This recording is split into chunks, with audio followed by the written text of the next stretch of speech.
இன்றைக்கி நம்ம கேரட் பொரியல் எப்படி செய்யலான்னு பார்க்கலாம். அதுக்கு 1 டேபிள் ஸ்பூன் கடுகு, 1/2 டேபிள் ஸ்பூன் உளுத்தம்பருப்பு, 1/2 டேபிள் ஸ்பூன் கடலைப்பருப்பு, கொஞ்சமாக மிளகாத்தூள், மஞ்சத்தூள், ஒரு பிஞ்ச் கரம் மசாலா ஆட் பண்ணால் அதோட டேஸ்ட் இன்னும் கொஞ்சம் நல்லாயிருக்கும். கட் பண்ணி வச்சுருக்கிற கேரட், பீன்ஸ், 2 சின்ன வெங்காயம், மீடியம் சைஸ் வெங்காயம், கொஞ்சம் கருவேப்பிலை, 2 காஞ்ச மிளகாய், லாஸ்ட்டாக சேர்க்குறதுக்கு கொஞ்சமாக 2 டேபிள் ஸ்பூன் தேங்காய். பேன் வச்சுட்டு பேன் சூடானதுக்கப்புறம் 2 ஸ்பூன் எண்ணெய் ஊற்றினா போதும். பேன் நல்லா சூடாகிடுச்சு. இப்போ எண்ணெய் ஊற்றியாச்சு. எண்ணெய் ஊற்றினதுக்கப்புறம் தாளிக்கிறதுக்கு தேவையான எடுத்து வச்சுருந்தோம் இல்லை கடுகு, உளுத்தம்பருப்பு, கடலைப்பருப்பு, அதை வந்து இதில் ஆட் பண்ணிடணும்.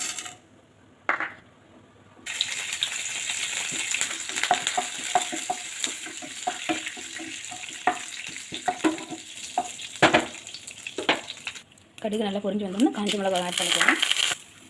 கட் பண்ணி வச்சுருக்கு வெங்காயமும் கருவேப்பிலையும் ஆட் பண்ணி நல்லா மிக்ஸ் பண்ணி விட்டுக்கணும். வெங்காயம் நல்லா வதங்கினதுக்கப்புறம் இப்போ கட் பண்ணி வச்சுருக்க கேரட் பீன்ஸை இதில் நம்ம ஆட் பண்ண போகிறோம். வெங்காயம் நல்லா வதங்கிடுச்சு. இப்போ கட் பண்ணி வச்சுருக்க கேரட் பீன்ஸை நம்ம இதில் ஆட் பண்ணிடலாம்.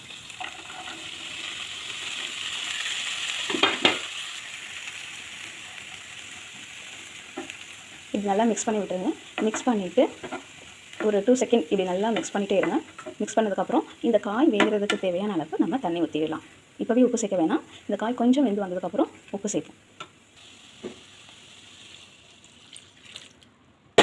தண்ணி ஊற்றினதுக்கப்புறம் கிளறி விட்டுட்டு ஒரு மூடி போட்டு ஒரு 10 மினிட்ஸ்க்கு மீடியம் ஃப்ளேமில் வச்சுடுவோம். இடையில இந்த மூடியை ஓப்பன் பண்ணி காயை கொஞ்சம் இப்படி கிளறி விடுங்க.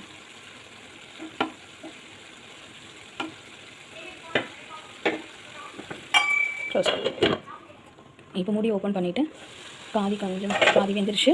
இந்த சமயத்தை நம்ம எடுத்து வச்சுருந்த மசாலா ஐட்டம்ஸ் மிளகாத்தூள், மஞ்சத்தூள், கரம் மசாலா தூள் இதை ஆட் பண்ணிவிட்டு நல்லா மிக்ஸ் பண்ணி விடுங்க. இந்த சமயத்தில் தான் நம்ம இந்த காய்க்கு தேவையான உப்பையும் சேர்க்க போகிறோம். தேவையான உப்பு ஆட் பண்ணிவிட்டு இதையும் நல்லா இப்படி மிக்ஸ் பண்ணி விட்டுருங்க.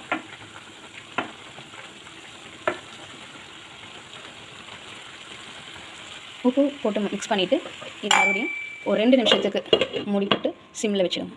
காய் நல்லா இப்போ வெந்துருச்சு. இந்த காய்க்கு தேவையான பெருங்காயத்தூள் கொஞ்சமாக ஆட் பண்ணிக்கோங்க. ஆட் பண்ணி மிக்ஸ் பண்ணி விட்டுருங்க.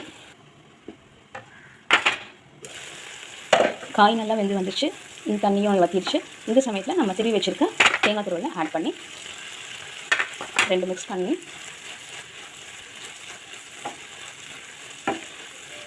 ஸ்டவ்வை ஆஃப் பண்ணிடலாம். இப்போது நம்மளோட கேரட் பீன்ஸ் பொரியல் ரெடி. தேங்க்யூ.